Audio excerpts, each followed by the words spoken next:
Okay, I have 6 o'clock. We'd like to call the meeting of Budget and Finance Committee to order. I believe we have 9 members present. I did receive phone calls from Ms. Atwood and Mr. Gully and Ms. Jones that they were not going to be able to be here. I haven't heard from Mr. Buckmaster, Mr. Walsh. Maybe they'll come in later. Have you heard from either one of them, Mayor? Okay. Purpose of our meeting tonight is a presentation from Burns Thompson Associates on the compensation study and benefits review that they did for us. It should be before you. You've had time to take a look at it.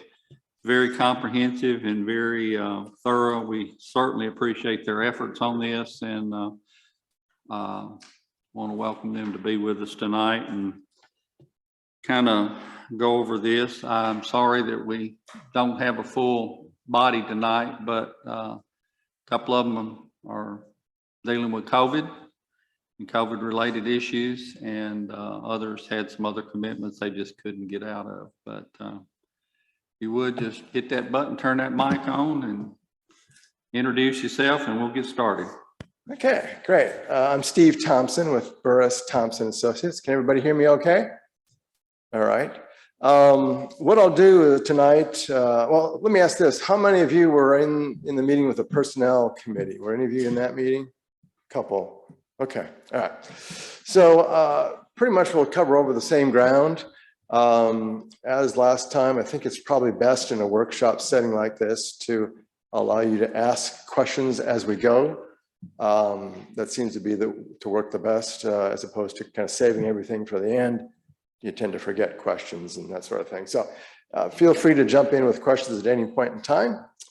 Last time, I don't think I went over the benefits summary, the benefits study. We were asked to do kind of a quick and dirty review of the benefits package. And pretty much there were 2 major findings, I guess. One, healthcare coverage, the cost to the employee for family coverage was pretty high, quite high, to the point where it was a real disincentive for employees to take family coverage, and in some respects even to come work for Trousdale County because it was so prohibitive. So now that is a valid cost containment strategy, but you have to realize there are employee relations issues when you follow that approach that have some negative consequences. So in terms of evaluating the benefits package, that was kind of a weakness. Vacation, which I guess you've already fixed, was a little bit of a problem, a little bit shy of what typical people do. But overall, the benefits package was pretty competitive, in line with what other public sector employers provide employees. So nothing really obvious in terms of flaws, other than the healthcare coverage for family coverage was the employees were asked to pay too much for that. So moving on to the salary piece, I'll just kind of give you an overview of the methodology that we followed. If you kind of turn to page 3, we wanted to make sure a couple things we were trying to accomplish. One, that employees were being paid fairly for the work that they perform. Sometimes when we do these studies, we find that by hook or crook over the years, an employee is hired in under one job title, and then, especially the ones that are really good, motivated, do a good job, they're often given more and more duties, to the point where at some point in time, their job bears no resemblance to the bucket of job duties they were asked to perform when they were hired, and they're doing a lot of different things. And so we want to make sure that when we look at this, we're looking at what the employees are actually doing, the job functions they're actually performing, and compare that to the market. So that was one of the primary objectives when we do this. And the other one, obviously, is to make sure we identify what the market is and try to move you towards a competitive position as best we can, as best the budget can allow. Some other secondary objectives: making sure pay is fair and equitable, pretty obvious, that kind of thing. And but anyway, the approach we take is pretty much a market-driven approach. Jobs are valued like they're valued in the marketplace. So we don't do any fancy subjective evaluation of job know-how or problem solving or accountability or those kinds of things and give points. And there's some HR systems that do that. I've done work with those before, but the approach we take is pretty much market-driven. So jobs are valued like they're valued in the marketplace. To that end, we pulled data for the jobs from two sources. If you look at the middle of page 3 there, we looked at employees filled out job questionnaires. This is one way we were able to ensure we identified what employees were actually doing. All employees filled out a job questionnaire these were reviewed by their supervisors. We got those in conjunction with any job descriptions that existed. And so we had good information on what the jobs were all about. In addition, we interviewed each of the department heads individually, had them go through their organization chart and describe all their jobs, talk a little bit about the job functions of each job and qualifications desired, that sort of thing. So between the job questionnaires, those interview discussions with the department heads and existing job descriptions, we feel we had a pretty good handle on what the jobs were, which allowed us then to go to our market databases and compare apples and apples as best we can. So there were two sources of data. If you look at the middle of page 3 there, public sector data from a set of 11 counties and cities that were selected by us in conjunction with the mayor. These were chosen because they were direct labor market competitors there's some that were a bit further out that were perhaps maybe not direct labor market competitors, but were good comparisons in terms of demographics. So that's the set of benchmark counties, a couple cities in there. We also have a general business and industry database. Whenever we do these, we feel it's important to look at the private sector as well. How we weigh those can vary, but most of the time when an employee leaves the employment of Trousdale County, they may or may not go to another county government or city government. In fact, they're as likely to go somewhere in the private industry as a government employer. So we look at that data as well. So all data were projected to July 1, 2021. So we're already kind of behind the date here, but that was chosen way back when we started this about a year ago as the date we would take a snapshot of the markets. So all data were projected to July 1, 2021. So that kind of begs the question, well, where are we now? We're probably a little bit behind. We are doing about 13 of these pay studies right now in some of the adjacent counties here in Franklin and Williamson, Rutherford, Murray County, and Wilson and Sumner. So we're doing a lot of work in some of the counties around here, some of the cities as well. The market is, as you can guess, by just reading the newspaper today, I noticed that hourly wage rates across the country were up 4.7%. So the market is, I guess what I'm trying to say, in kind of a state of flux. Everybody's trying to figure out how to respond to current labor market conditions wherever we go. I don't care where it is, Williamson County, Sevier County, Murray County, doesn't matter. Everybody is having a tough time finding employees. And in some cases, it's all jobs. In some cases, it's more critical at the lower levels, groundskeepers, heavy equipment operators, laborer types, sanitation truck drivers, those kinds of positions are just hard to fill. But some employers, are saying, hey, it's almost every job now. It's just tough. So everybody's trying to figure out how to respond to that. So I think the labor market is kind of evolving right now as we speak. So it'll be interesting to see how it all shakes out here in the next 12 months or so. But the fact that we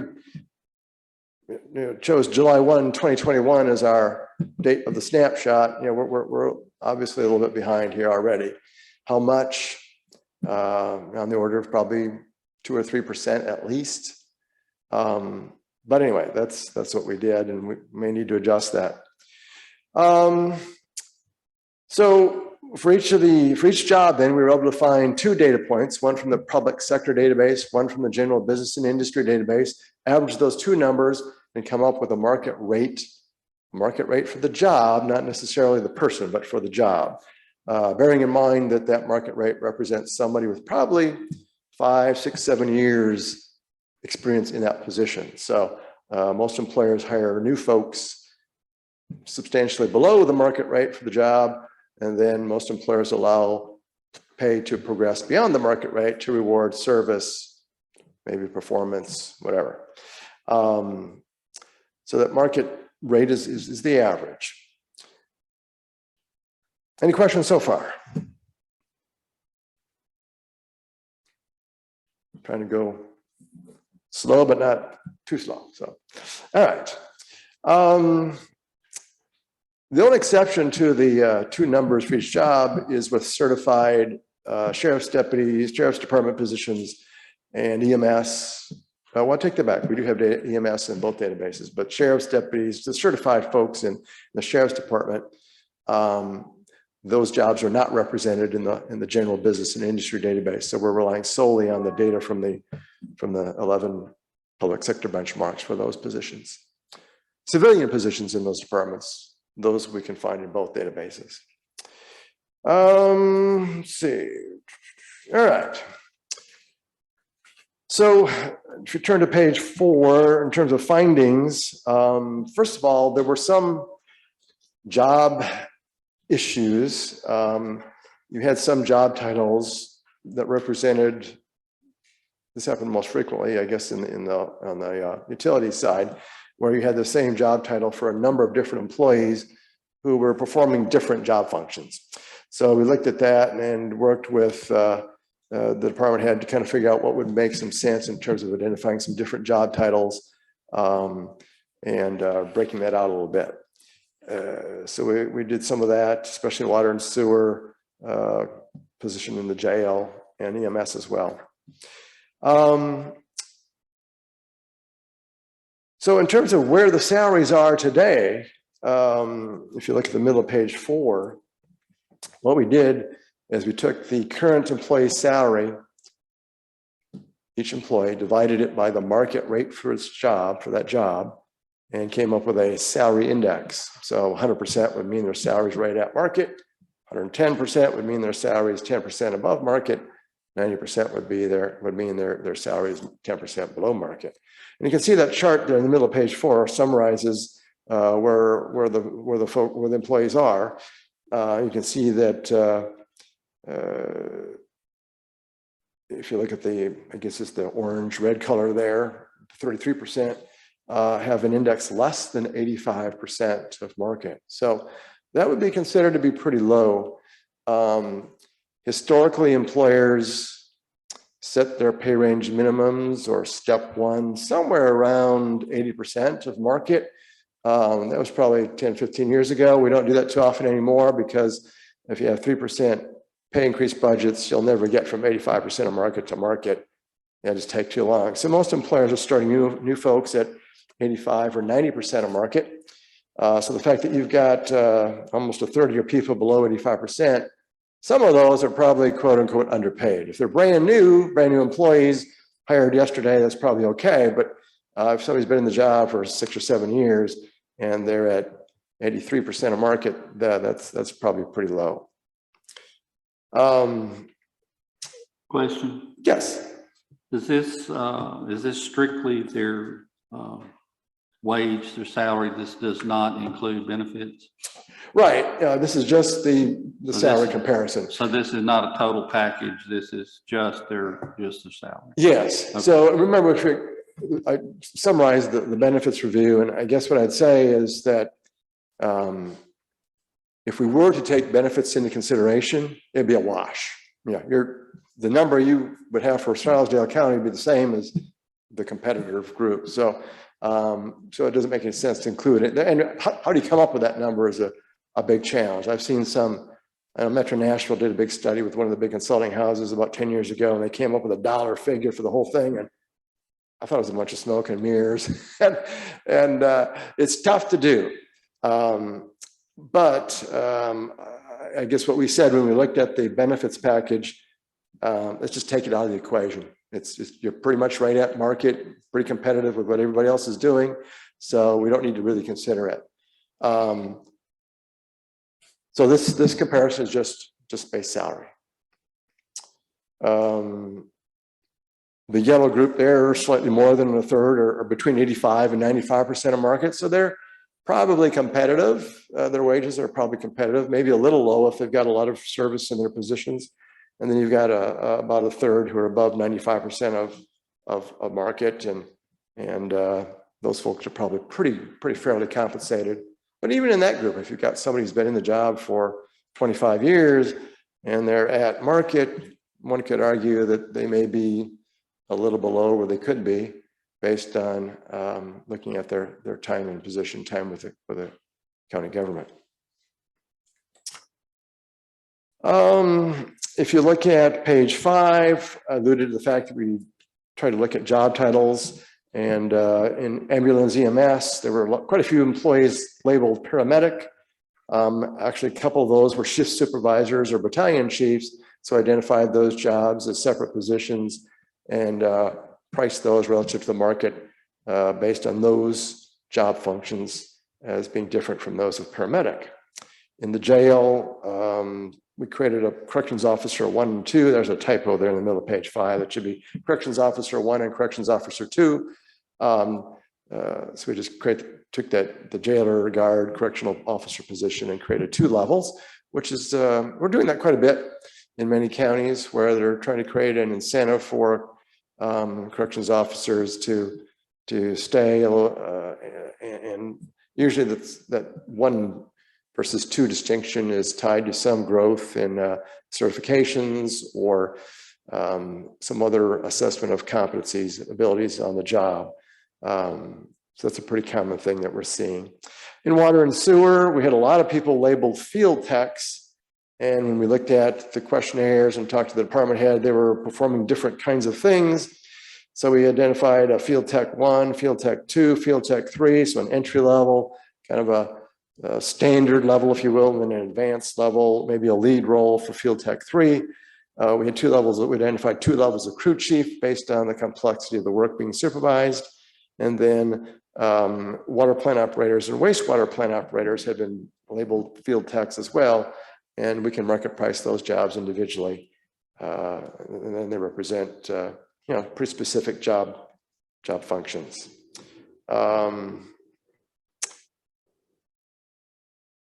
Any questions on job titles?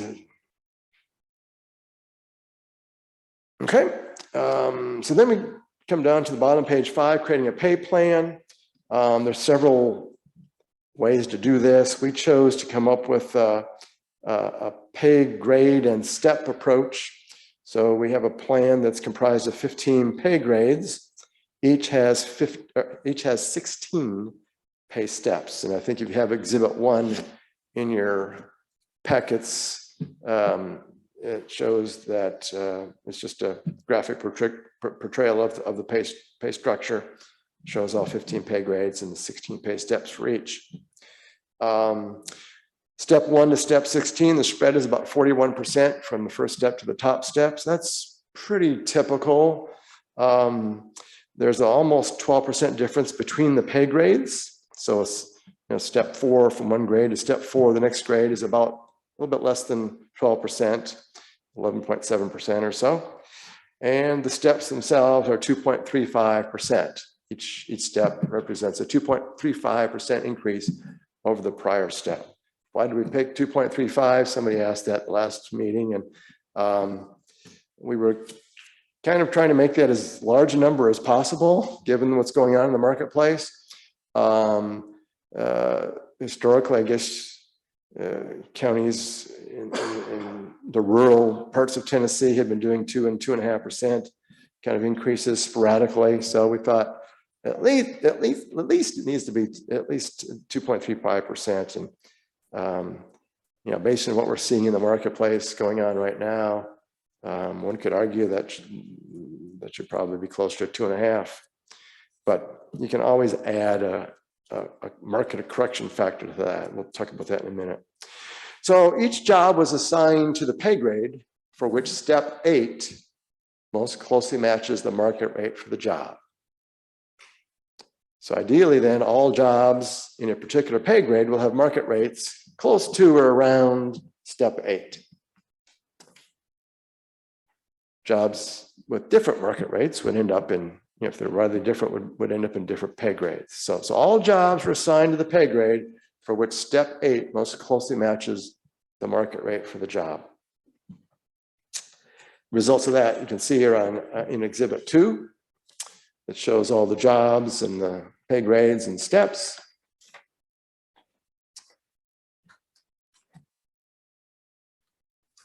This one's in descending order of pay grade.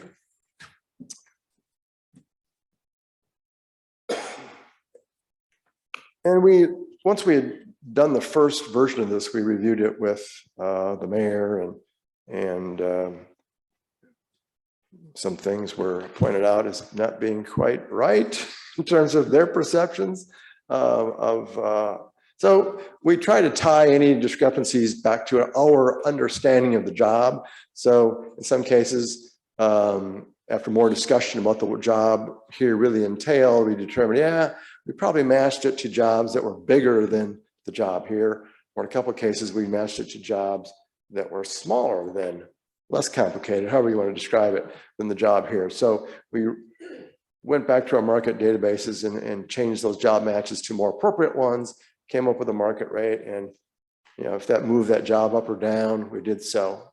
Once in a while when we do that, it doesn't make any difference. We leave it where it is, but we try to make sure that it's not just somebody's opinion, but that it's really tied to the job and what's being performed. Although, when you get down to one single incumbent job, sometimes the person is the job. It's hard to escape that, but we try to tie it all back to our understanding of the requirements of the job and the job functions being performed. We reviewed this with department heads as well, and got some feedback, and in some cases made some adjustments based on that feedback, where it was apparent that we didn't quite understand something about this job or that job, and made some changes. Any questions on how we got jobs into pay grades?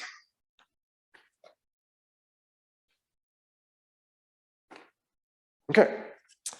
Yeah, I had one. Yes. I had in my notes from when we were talking before that there was quite a bit of quite a few additions in the area of water and sewer department with the different job classifications that weren't there before.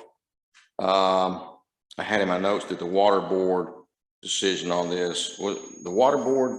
Did I write this down right? Did they have some input on this in terms of increasing some of these different classifications, or did that just come from Tommy himself? I don't remember.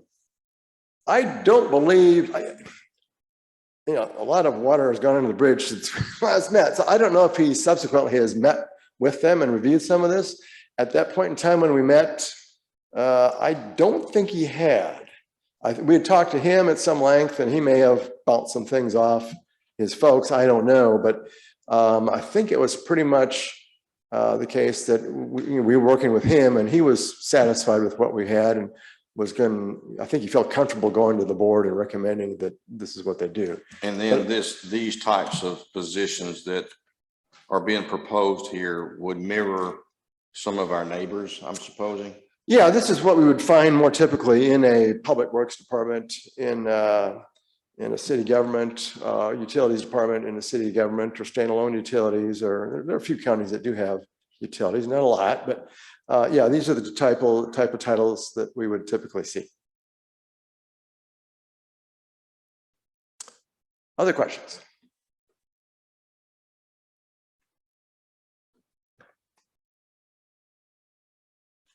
Okay. All right, so now that we've got our pay plan, the next step is to figure out what to do with employee salaries. And took a pretty conservative approach. We took each employee and assigned them to the pay step for their job that is closest to their current rate of pay, but not less. Nobody's getting a pay cut out of this. So Everybody went in at the step closest to their current rate of pay, but not less.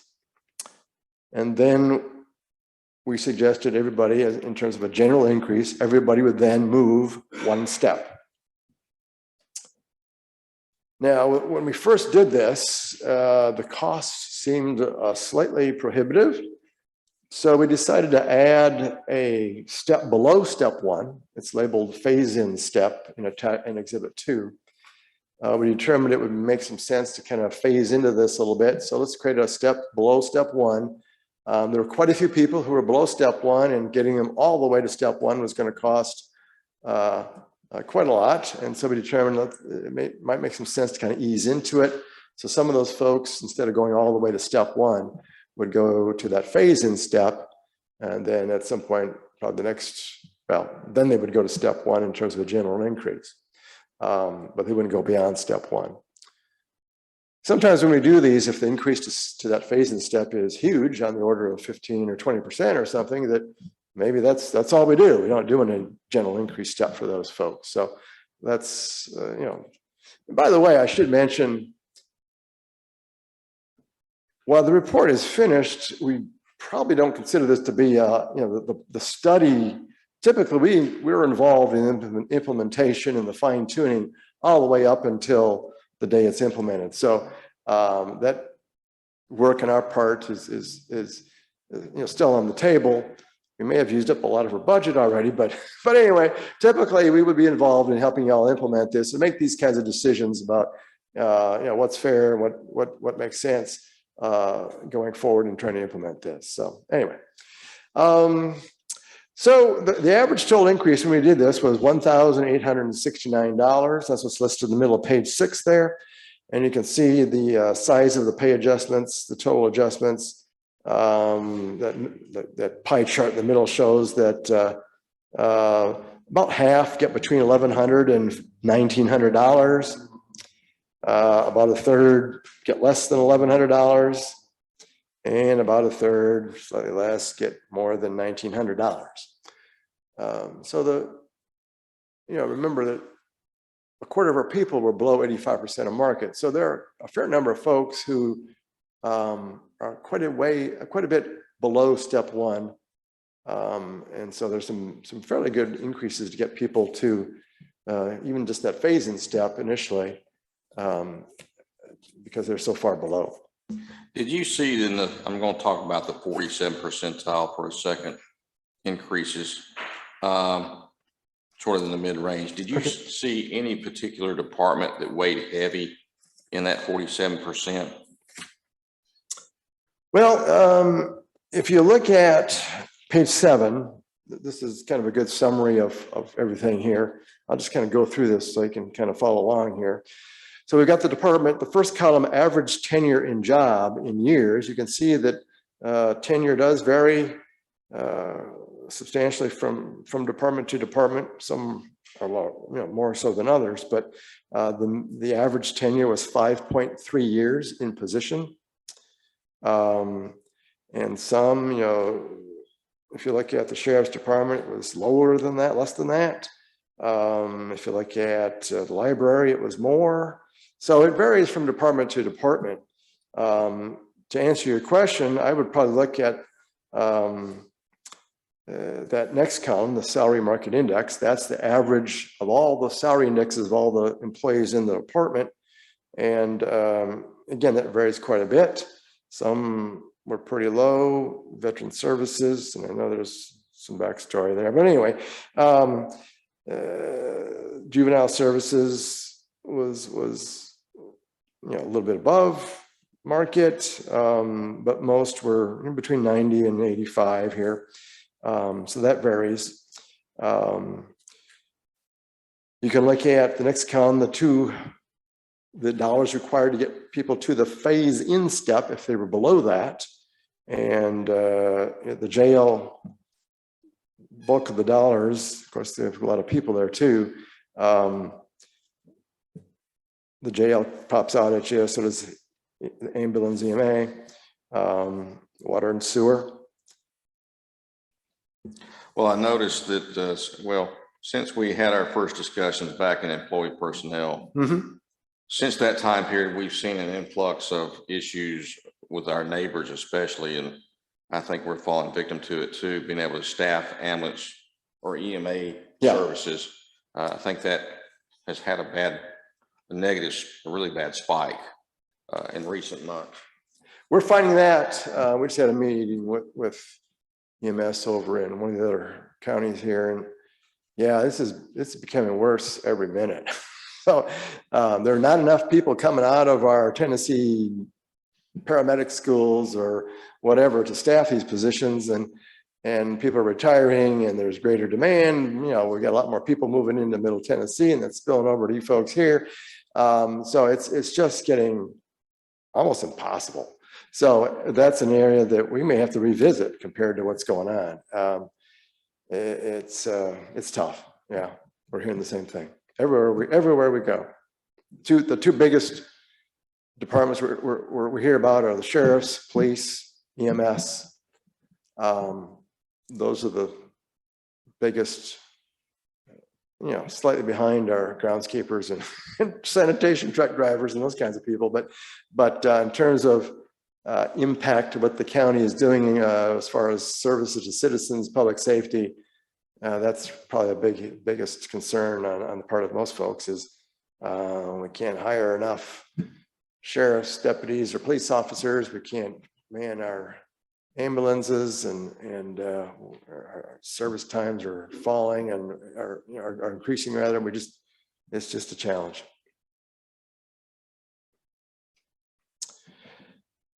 So going through the rest of the chart here, if they were already above the phase-in step, then the dollar required to get them to that closest step is that next column, the 48,393, and then the general increase. Everybody moves one step. That's 101,000. Total increase 235,556. So you can see how the dollars are arrayed there. Of course, we probably need to do an average per person because you've got some numbers with lots of people. The final column is kind of, okay, so what happens when we do this? Where do we end up? This is the new salary index for the entire group by department. If you look at the bottom right-hand corner there, 94%. So we've increased from overall average of 88% of market up to 94% of market as far as salaries are concerned. So that's a pretty good improvement. You know, if we can get everybody to this phase-in step, you know, I think pay is in the ballpark if you do that. Somebody asked in the last meeting, I know we talked at length about, well, this does nothing to recognize differences in tenure amongst people in these steps beyond step one, and that is correct. We often do that as kind of a phase two, or sometimes as part of this study. We have not done that yet. But sometimes we will look at time in position and determine where they quote unquote should be in these steps. Usually we don't have enough money to get them all the way to what that step target would be, but we usually have some money available to move them closer. How close is pretty much a budget exercise. So I kind of think of it in terms of accelerating some people a bit further into the steps based on time and position to match their tenure a little bit better than is maybe the case now. If you've got a 20-year person in step 3, that doesn't seem right. We're not going to put them in step 20, but it should be somewhere beyond step 3. You know, so how far we can get them is usually a budget thing. Usually come up with some sort of scheme that we can apply across all employees that's uniform and consistent. And of course, there's always you know, it's almost you have to go through it line by line, person by person, because there are some exceptions that make sense. Somebody left and came back, or, you know, all sorts of things can happen. That we hired somebody with 20 years of experience, we brought him in awful high, or we failed to do that, and now they're our best person. This doesn't seem right that somebody with 20 years total experience in the work they're performing is at step 2 in our system. So that kind of thing can happen and require some judgment and discretion on the part of how we apply this formula we come up with. So maybe we make some exceptions and move somebody an extra step or something to get them closer to where we think they should be. But we try to come up with something that can be applied uniformly across all departments. But the point is we haven't done that yet. And I think that I kind of gained the impression that was felt to be a shortcoming. And I agree that we often do that. And this is a good opportunity to try to fix any inconsistencies between how pay links to tenure and job. Other questions?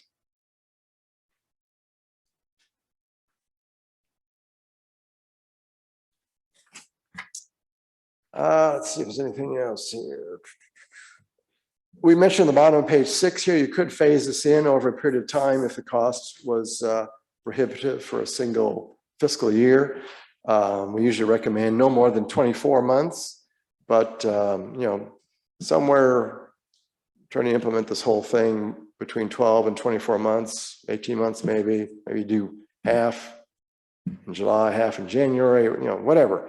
But we can help come up with like an interim pay scale that gets you through that first year. Would be this pay scale, these steps, just scale back a little bit. Sometimes we do that if the cost just can't be tolerated in a single budget year. But going beyond 24 years or 24 months, we don't recommend that, because if you're already behind, you're not going to catch up. And especially what's going on now, I'm going to guess that in the Middle Tennessee metro suburban, from Murray County up to Wilson, we're going to be looking at 4% increases probably on the average. So maybe more. So it's trying to spread what you're doing over 24 months is just not going to cut it probably in terms of trying to be competitive. If the set of benchmarks seems like a reasonable set of benchmark counties and cities, and we want to weight the public sector and the private sector evenly, if that's and we don't have to do that. We can weight it. Sometimes we weight the public sector data more heavily to give more importance to the local market, maybe in the case of what we have here. But when we talk to department heads, we're losing people to Wilson and Sumner and Rutherford, and there's people that drive into Nashville from here. So it's not like that's a completely different world. You're kind of up against it. Any questions? Commissioners, you have any questions? See none.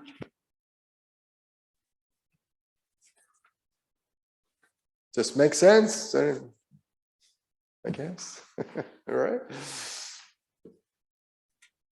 And we did look at pay ranges instead of steps. That's another option. We do a lot of focus groups with employees, and we did them here too. Many employees in the public sector, and even some department heads, quite a few department heads, are more comfortable with a step plan. They think of something on paper that encourages the elected officials to adhere to and gives them a little bit more confidence that pay will be administered appropriately, maybe. It's not to say you can't be done with pay ranges, which I think are maybe the advantages of pay ranges that are more flexibility. But employees kind of view that as maybe one degree or 2 degrees less certainty on their part that things are going to be done right, fairly, whatever words you want to use. So we propose a step-based approach that seemed to fit the culture. And especially when you're trying to catch up, it often is a good way to kind of make sure that the catch up is handled in a consistent manner. Anything else? So let's talk about the step raises in conjunction with the COLA. The COLA is a separate topic.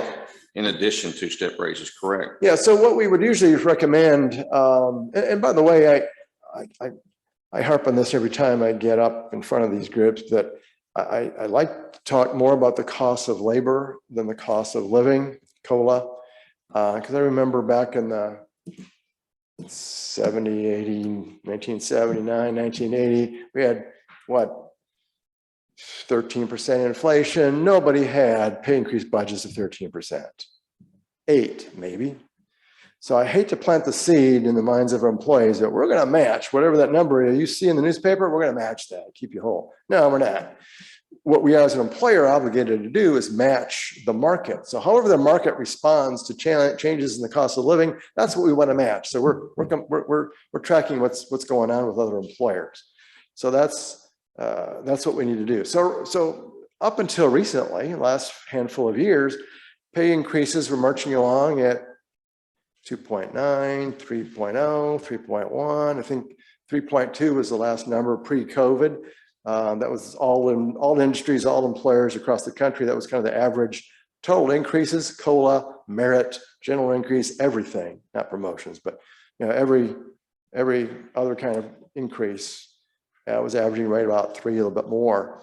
So as an employer, to keep pace, it would seem prudent to try to match that as best you can in terms of your employee pay increase budget. If everybody else is moving 4% and your average employer, you should be moving 4%. Or if everybody's moving 3, you should move 3. In the private sector, if we had a bang up year and everybody's moving 4 and we had super performance, we should move 6. If we had a crappy year, we should move 2. So it was more, maybe a little more performance oriented. But if you don't kind of match what's going on in the marketplace in terms of pay increases, you're going to start to fall behind. So we would encourage you every year somehow get a snapshot of and this is published data in the newspaper, what employers are doing, a lot of surveys you can get your hands on pretty easily every year, what employers are planning to do for the next year's pay increase budgets, and try to take that into account when you set your own budget. So if you have, in this case, 2.35% steps, and the average increase across the market is 3, it probably behooves you to add 0.65% to make it 3%. So you'd adjust all the steps 0.65%, an additional 0.65, and then move everybody a step. That would get you right to 3%. Something along those lines. Now you don't have to match exactly, but the minute you start falling a little bit shy is when you start falling behind. And I know budgets are availability of funds is an issue, so can't disregard that. But in terms of making it a priority, or at least sorting out the priorities, I think you can't look at it that way. Try to match what's going on. I just wanted to be pointed out that those are 2 separate entities. There's the step raises that we're considering, and the information that we're looking at tonight. The figures reflect step raises, but then Right. Cost of living or cost of labor, whichever way you wanted to go, that is not in these figures. These are just typical step raises. So those are 2 different topics or 2 different entities.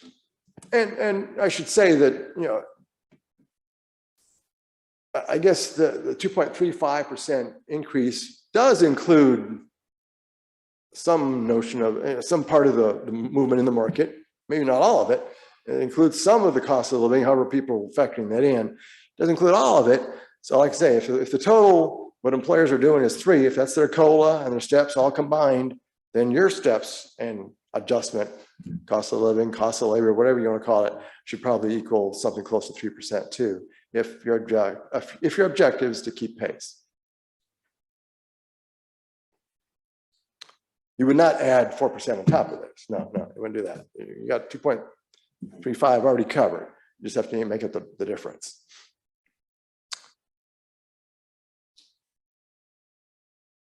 Anything else?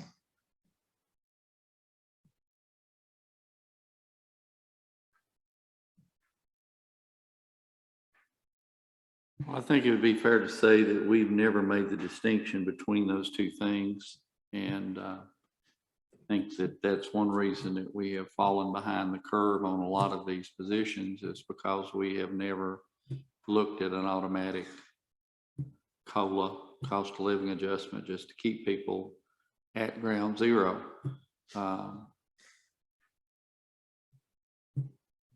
The caveat with that is there's a cost involved with everything. I know you're showing what, 260,000, is that what we had, Mayor, estimated it would cost to implement? I believe it was, is this working? I believe it was, give me just a moment, it's in one of these, I believe it was 230, yeah, it's right here on the bottom of page 6. Okay. 236,000. I believe for the test, if you were doing it all in one shot, I believe it's 236,000. What would that equate to on the property tax rate? 10 cents? Roughly, and keep in mind, you can correct me if I'm wrong on this, this is just wages. This does not include also paying Social Security, Medicare, and all that, which adds another. This does roughly not include 13%. impact on FICA or your retirement plan contributions, which would be an additional 15, 16, 17, whatever percent. Yeah. I guess that's where I was coming up with the 260 was maybe. Yeah, that might be about Putting right. that in Yeah, if you there. include that in there. Okay.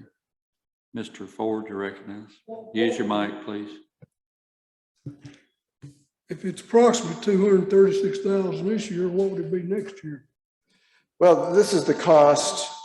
Well, so if you look at the numbers here at the bottom, $85,000 of this cost is just get people to that first step. That would not be repeated in subsequent years because they're in the steps at that point. So your recurring cost, if you will, is probably close to the 101,842. That's the steps. That's the sum of all, everybody moving a step.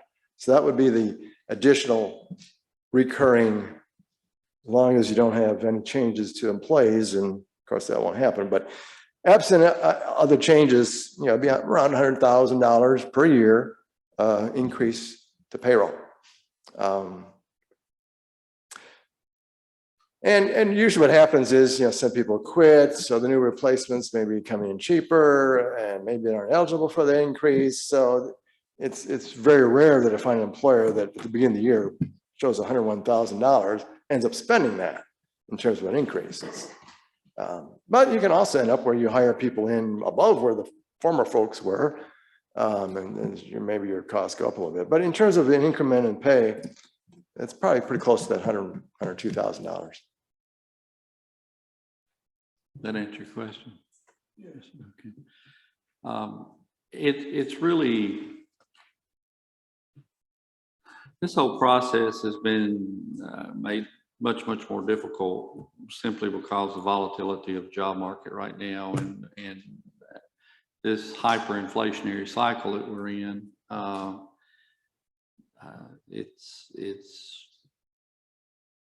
It's going to be, it's one of these things that's going to be hard to do, and it's going to be hard not to do.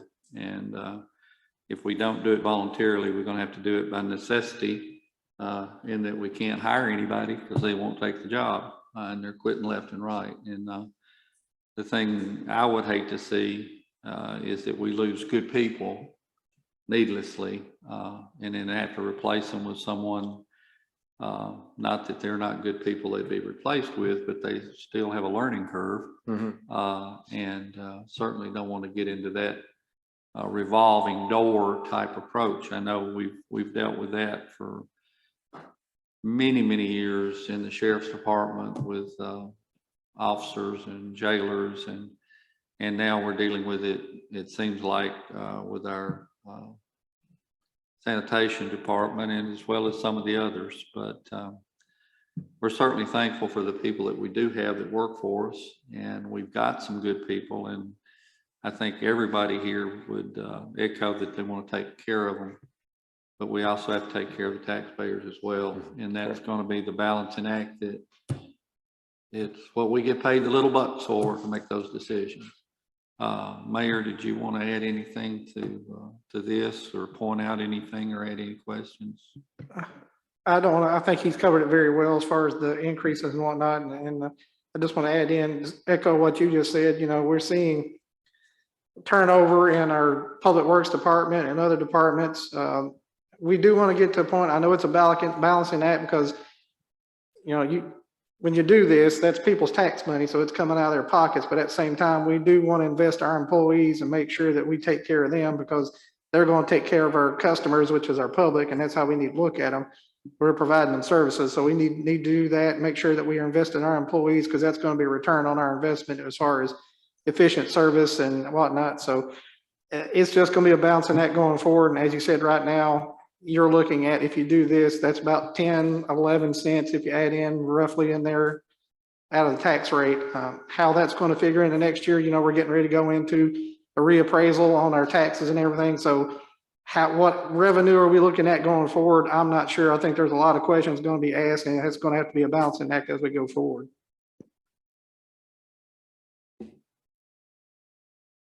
Mr. Clarity, you recognize? Well, I was just doing a little figuring.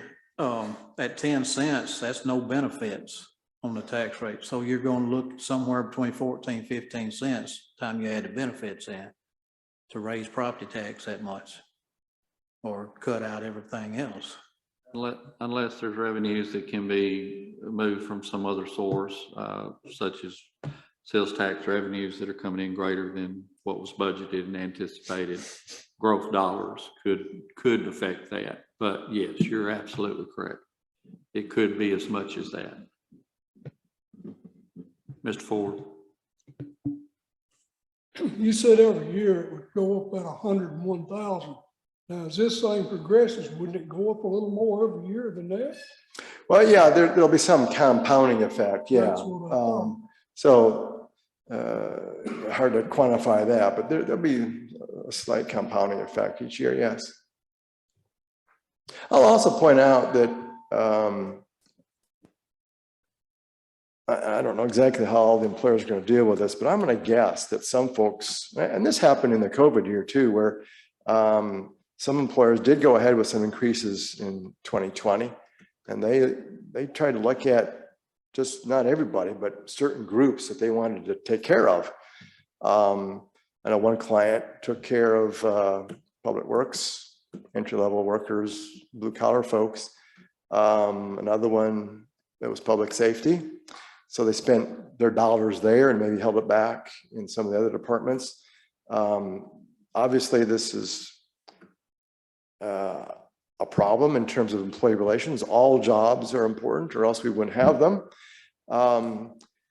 But in this day and age, if we've got limited funds and we've got some departments hemorrhaging, we need to fix those. And so maybe we focus our dollars there first, with the thought eventually we'll catch up with everybody else. I think some employers are going to look at it this way this year. I know some did in 2020.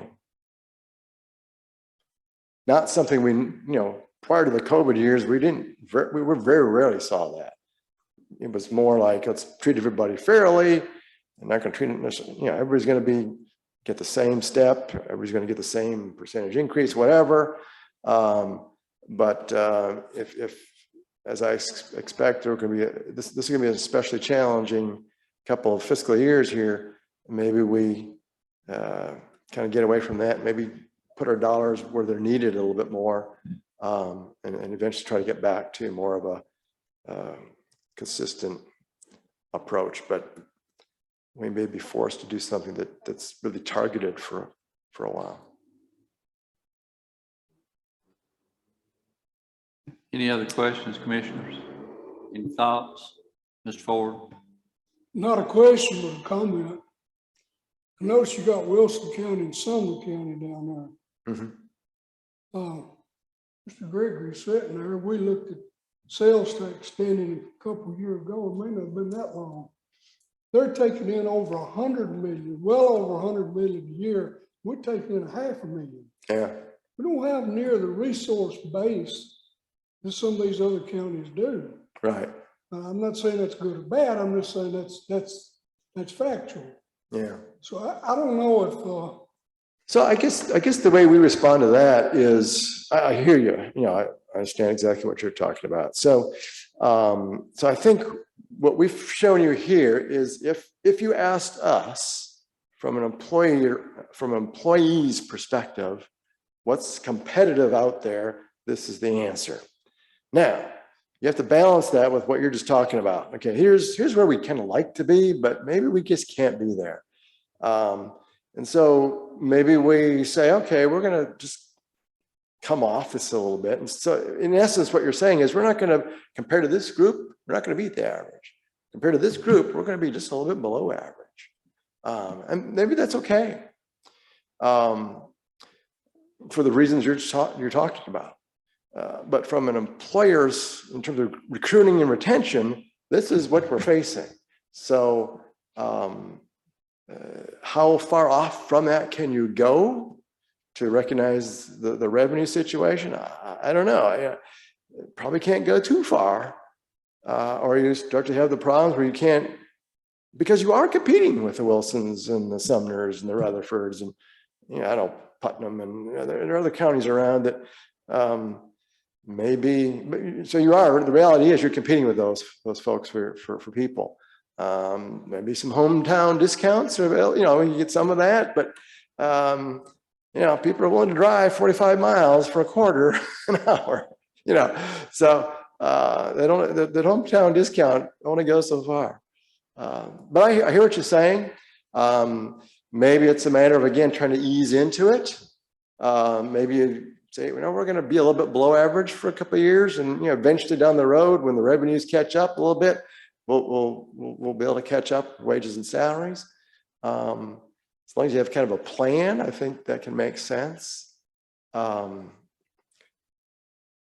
think you have to start somewhere. I mean, I know some employers that we can't do this, so they end up not doing anything. And then guess what? They call me 5 years later and say, Steve, it's got even worse. Now what do we do?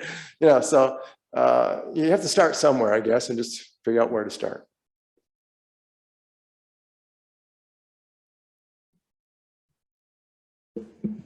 Anything else? Mr. Gregory. I think as I talked to a lot of the employees, they more concerned about the health insurance. If you could pay more towards their family coverage, they'd rather have that in the small pay rate. I mean, that's our biggest deal now, is trying to figure out how to pay for the health insurance. So a better plan. Yeah, that was identified by everybody we talked to as a real problem. So maybe looking at that as part of the equation, maybe you get more bang for your buck. On the other hand, everywhere we go, people are telling us, what, these new kids, they don't care about benefits. And we used to be able to sell that, and we can't. So, your group may be different here, maybe in a different situation, but that is what we're hearing in a lot of situations, a lot of county and city governments we work with, is that the benefits, we're just not getting the mileage out of it that we used to. And, but this was a pretty significant shortcoming that you have here. So I think addressing it some way would probably help. I'd read an article, I'm not sure, through one of the governmental magazines that said that today's job market, employees place more importance on benefit packages, time off, vacation, than they actually do the salary component of it. Have you found that to be true in our area? I think the word I'm hearing is flexibility. So while the healthcare cost thing may be an issue for some, for many it isn't. What's more an issue is flexible work schedules, so I can deal with my kids in school and all that junk, and I've got a parent that needs some attention. So flexible work schedules. I've got, we're talking to some counties where even at the professional level, if you can't guarantee they can work at home 2 days a week, they're not talking to you. So the whole notion of flexibility is becoming more and more a feature that employees are looking for. I hear that a lot. Yeah, see that in the press as well. Of course, some departments you just can't do that, but there's some that you probably can. But yeah, I think that's right. But what we heard with the healthcare here is that I can't afford to take family coverage. I just can't. So they're not maybe getting the employer, their spouse's employer, to cover the family or some other way, but that diminishes your labor pool right there. You're not, somebody with a family that wants to work here looks at that and goes, well, wait a minute, I'm not doing that. I'm gonna go somewhere else where I have to pay half of what you're charging me. So yeah, I would probably look at the healthcare thing, healthcare employee contribution. Mr. Chairman, I will also remind everyone that we do currently have the RFQ for the health insurance broker. We would have had the meeting last week, but it got canceled due to the weather, so we're looking to reschedule that. And we are hoping to have them come in and working with us and hoping we can get a better package for the employees. So that is something we're working on currently. Okay, yeah. If I'm remembering from your study, we pay a larger percentage than market on the individual, but way less on family coverage. And I may be remembering that in error, but that was kind of my remembrance on it. And I think that comes back to discussions we've had in the past, that we feel like most families now are two provider families and they both have coverage. The thing that falls through the cracks on that equation is the family, is the children. Yeah. You know, yeah, that may take care of them individually, but it's not taking care of the family. So probably in looking over the benefits, what I saw where we were most lacking was in that family coverage availability. So hopefully that's something that we can address, and particularly like Mr. Gregory says, that seems to be the number one issue that we keep having parroted to us from them, that they would appreciate more than anything. Certainly in today's job markets, flexible schedules and things, flex time, extended leave, things of that nature is very important to people. And we tend to lose sight how important it is in people's lives. If, you know, when things are rocking along fine, it's just, you know, it's fine. But when you get a monkey wrench thrown in your life, then, you know, it becomes difficult. Yeah. It really becomes difficult for these young families. But I think we have the information. We appreciate all that you've done for us in pulling this together. It gives us some hard facts, and would like to thank you again for your diligence that you've shown in presenting this to us, and the flexibility of being here on multiple occasions to present this to us. And we may need you to be back again. I can't say that we won't, but is there any other questions from the commission members? If not, we're Yeah, I have one, and I'm just thinking for a second about what Commissioner Gregory has mentioned, that, and I've heard that as well, that there's a lot of current employees that would love to see us take a hard look at the benefits area. And so maybe what we have to do, what we're going to do is what we can afford to do. And that may be a blend of capturing the benefits area and improving that, and then coming here and finding the areas that have to be shored up the most. It may be a blend. I don't know. I'm just going to throw that out there, because you might be able to not do all of one and none of the other, but you might be able to capture a little bit of both. Now that's going to take some massaging and some serious looks at it, probably more than one look, but that's something we may have to have some assistance on as we go through that process. But that's something that is the elephant in the room, has been our benefits area. Now benefits obviously is a pre-tax item, so that dollar stretches further. And don't think for a minute that with this inflation, that's not going to affect the benefits package. Their prices are going to go up, their deductibles are going to go up. And that monkey wrench, when somebody breaks an arm or has a sickness, it becomes real in every family. And for years, I've always thought that we should really focus on the benefits, because like I said, the dollar stretches on that, because that's a pre-tax deduction. So it may be a blend is what I'm thinking. Mr. Ford. This is a question for Miss Amy. 4 years ago, we gave a small raise, but we also included $125 on health insurance. Was that a one-time deal, or did that happen every year? So the health insurance coverage carried every year. In fact, a budget amendment is being proposed this month because the premiums for the lowest PPO plan has increased. It went from 507 to 527. So I wasn't sure if it continued every year or not. it I hoped does. it did, but I didn't know. Thank you.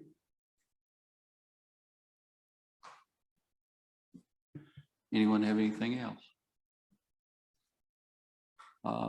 Right now, we have a Budget and Finance Committee meeting scheduled for next Tuesday, January the 18th at 6 o'clock, to take up our normal business that will be taken up at this month's agenda. Certainly, if we have time, we will also get into some further discussions on this matter if we need to. But we wanted to dedicate tonight specifically to this, to get the information out and have a little time to digest it and maybe make a list of questions. Certainly, you look over it, jot down your questions so that you have them, and ask Amy or the mayor or myself and see if we can get some answers for you. They don't always have to be asked in this public setting. They can be asked, get you answers as quickly as we possibly can. So do we have any public comments from our audience tonight? Anyone like to say anything? Seeing none. I've got a question. Go Mr. ahead, Ford, I Mr. have Burton. to ask you this. You said 4 years ago, you gave a small raise. Nobody in this county that works for the government, that runs this county, has gotten a raise in 4 years. Last year, Carol Carl was mayor. Yes, they did. That the same is right or wrong. Also, I believe 2 years ago, you all granted a raise for the employees. How much? It averaged 2.9, was it? It was. Yeah, it was a 2.9%. So we work Average. backwards from there. To a degree. I think what he was talking about was that we'd increased what we paid on the insurance 4 years ago. Oh, he said 4 years ago. so I Well, didn't- yeah, but I think that was, Well, Okay. All right. Thank you.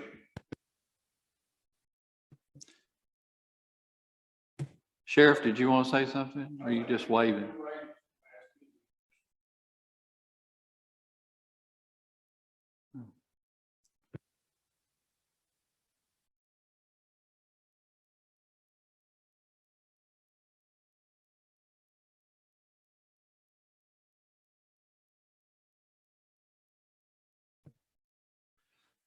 Okay. If you want to come up to the microphone, please, ma'am, tell us who you are, what you want to say.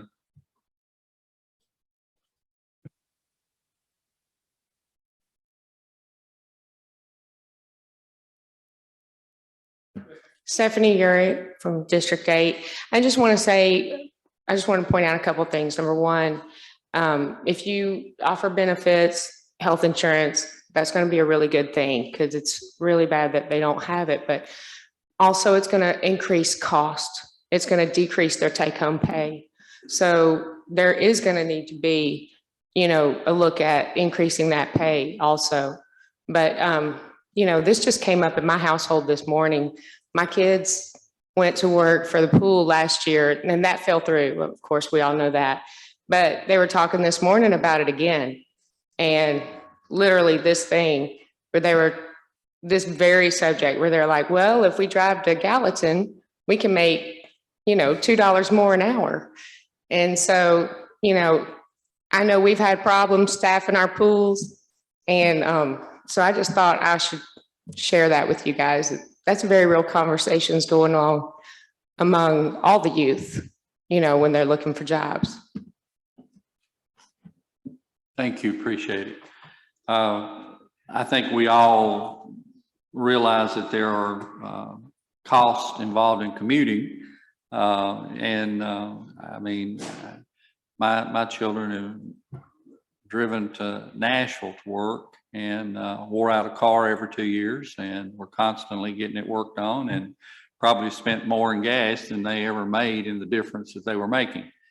So it's, those things play into it as well. And it's hard sometimes to get younger people to understand that until they've experienced it firsthand themselves. I'm not trying to cut us off. I'm good if we want to stay till 9. Mr. Gregory? Oh, we do have a motion to adjourn. Do I have a second? Mr. Ford makes a second. I'm sorry, Mr. Walsh. All in favor, say aye. Aye. We are adjourned.